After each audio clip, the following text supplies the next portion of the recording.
Chapter 7 जादू इतरा theorem 7.6 ये क्या कहती है? If two sides of a triangle are unequal, मतलब बता जादू इसका। जो दो साइड है ट्रायंगल की वो इक्वल नहीं है। ठीक है। The angle opposite to the longer side is larger, मतलब जो अपोजिट एंगल है वो कहाँ गया? जो अपोजिट जो लॉन्गर साइड है वो किससे बड़ी है? मेहनत मत कर, मैं बता देता हूँ। इसने कहा है if two sides of a triangle are unequal, ठीक है। एक ट्रायंगल की अगर दो साइड अनइक्वल है, मतलब बराबर नहीं है, अगर दो साइड बराबर नहीं है तो एंगल पे फर्क क्या पड़ता है ये देखियो। Angle opposite to longer side is larger, यानी कि जो बड़ी वाली साइड होगी उससे जो ऑपोजिट एंगल बनेगा वो बड़ा होगा। कैसे बनेगा? डायग्राम पे आते हैं, ठीक है। छोटे वाला इसमें देखो भाई ए बी सी। अब ये बता दो इन तीनों में सबसे बड़ी साइड कौन सी है? सी ए सी।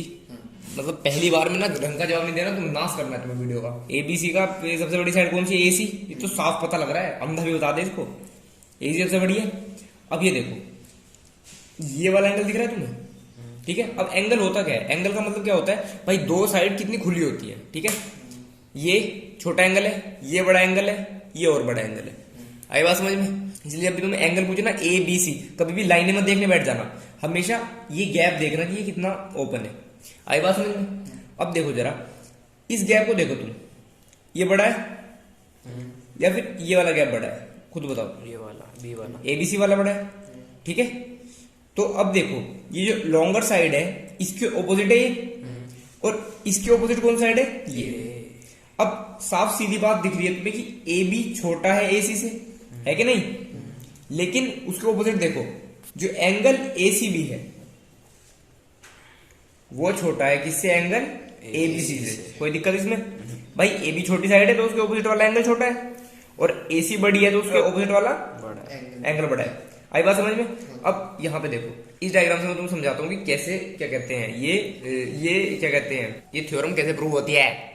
आ रहा है, ठीक है। आगे इस एंगल पे अब जरा यहाँ पे एक चीज देखो, तुम नोटिस करना। ये साइड है ना P A Q A R A और एस ए, ठीक है। ये सारी की सारी साइड बराबर है, ठीक है। पर एक गड़बड़ करिए इसमें। ये जो साइड है ना दूसरे वाली पीबी, हमारा क्या था समझो, इस ट्रायंगल को ध्यान समझो। ये ट्रायंगल था शुरू में, ठीक है, पीएबी। हमने पता क्या करा, इस ट्रायंगल को थोड़ा सा ना ये वाली साइड इसकी इधर करते चले गए और वो वाली साइड इधर करते चले गए। अब इससे हुआ क्या, हमने ये वाली साइड जो है ना कांस्टेंट रखी, इसकी जो साइड लेंथ है वो बढ़ाई नहीं हमने। लेकिन ये वाली साइड अगर तुम देखो, ये पहले इतनी थी, फिर इतनी बड़ी, फिर इतनी बड़ी और फिर इतनी बड़ी, ये बढ़ती चली जा रही है, बढ़ती चली जा रही है ना, जबकि ये वाली बराबर है। अब समझो इस चीज को। अब देखो जब ये साइड इतनी थी इसका एंगल इतना सा था, हाँ। अब जब ये थोड़ी खुली तो इसका एंगल इतना खुल गया, और जब ये इतनी बड़ी हुई इसका एंगल ये हो गया, और जब ये इतनी बड़ी हुई तो और बड़ा हो गया ये एंगल। तो देख रहे हो जैसे जैसे साइड लंबी होती जा रही है इसका जो एंगल है वो बड़ा होता जा रहा है। आई बात समझ में? इसीलिए थ्योरम क्या कहती है कि अगर एक ट्रायंगल की कोई दो साइड है जो कि अनइक्वल है, साफ सीधी बात है भाई, ए बी और एसी में एसी बड़ी है, अनइक्वल है, बराबर नहीं है, तो जो बड़ी वाली साइड होगी उसकी जो ऑपोजिट एंगल होगा ना वो बड़ा होगा, और जो छोटी वाली साइड का जो ऑपोजिट एंगल होगा वो छोटा होगा। बात सीधी बात है। और इसको समझ भी आ गया तुम्हें कि रियल लाइफ में कैसे होता है, क्योंकि जो लंबी साइड है ना, देखो ध्यान से, लंबी साइड को खुलने के लिए उतनी ज्यादा स्पेस चाहिए। आई बात समझ में? इसलिए उसका एंगल बड़ा हो जाता है। बात खत्म, कट।